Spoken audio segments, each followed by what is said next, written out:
외신들이 오는 15일 진행되는 한국의 총선에 대해 신종 감염증의 한복판에서 처음 치러지는 선거. 라며 이 사태가 미칠 영향에 대해 주목했다.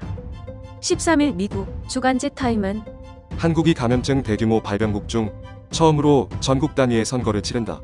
면서 선거가 전염병 확산을 초래하지 않고 치러진다면 11월 3일 미국 대선을 비롯해 다른 나라의 선거에 지침을 줄 수 있을 것. 이라고 밝혔다.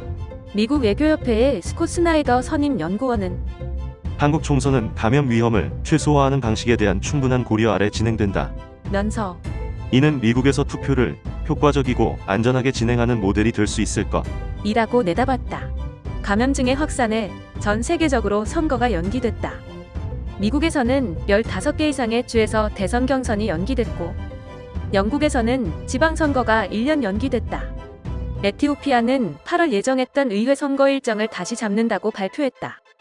이들 나라를 포함해 프랑스, 스리랑카, 뉴질랜드 등 최소 47개국이 선거를 연기했다고 미국 CNN 방송은 밝혔다. 타임은 미국 대선이 아직 6개월 이상 남긴 했지만 바이러스가 여전히 위협적인 상황에서 어떻게 선거를 치러야 하는가를 놓고 논쟁이 시작됐다고 전했다. 그러면서 한국에서도 선거 연기에 대한 목소리가 있었지만 수십 년간 군사 독재 정권의 통치를 받다가 1988년에야 자유롭고 공정한 국회의원 선거를 하게 된 이 나라에서는 대통령이 선거를 연기한다는 것은 과거 독재자들이 하던 수법을 따르는 것처럼 보일 수 있다는 서울대 박원호 교수의 말을 전했다. 타임은 한국에서 선거가 진행되는 동안 전국 1만 4천여 곳의 투표소는 정기적으로 소독될 것이며 유권자들은 마스크를 쓰고 나와 체온검사를 받아야 하고 소독제로 손을 소독한 후 비닐 장갑을 끼고 나서야 투표장 안으로 들어갈 수 있다고 소개했다. 한국이 미국의 6분의 1 크기이고 인구 밀도는 15배나 높은 점 등 미국과 분명히 다른 상황이지만 한국이 선거에서 채택한 많은 방법을 미국에 적용할 수 있다고 전문가들은 밝혔다. 사전투표나 부재자 투표 확대, 손소독제 활용, 투표소 소독, 투표 대기줄에서 3피트 간격을 유지하는 것 등인데 한국의 방식 중 가장 따라야 할 것은 선거날 투표 대기줄을 줄이는 것. 이라는 의견이 나온다고 타임은 덧붙였다. 타임은 그럼에도 전문가들은 선거를 밀고 나간 것이 한국에는 올바른 방향이었다고 말한다. 고 밝혔다.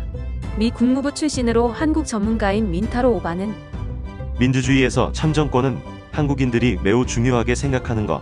이라며 한국인들은 그것이 얼마나 쉽게 후퇴하거나 박탈될 수 있는지를 안다. 고 말했다.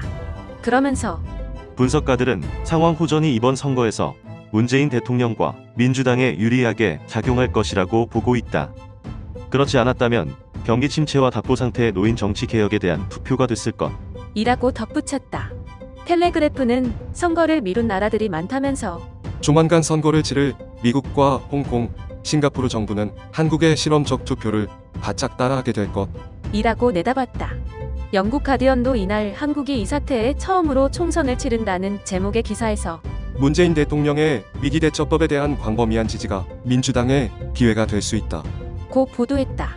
그러면서 선거로 감염병이 확산되는 게 아니냐는 우려가 있고 투표를 하기까지 소독 등 절차가 복잡하지만 많은 유권자들은 선거가 예정대로 치러져야 한다는데 동의하고 있다고 전했다.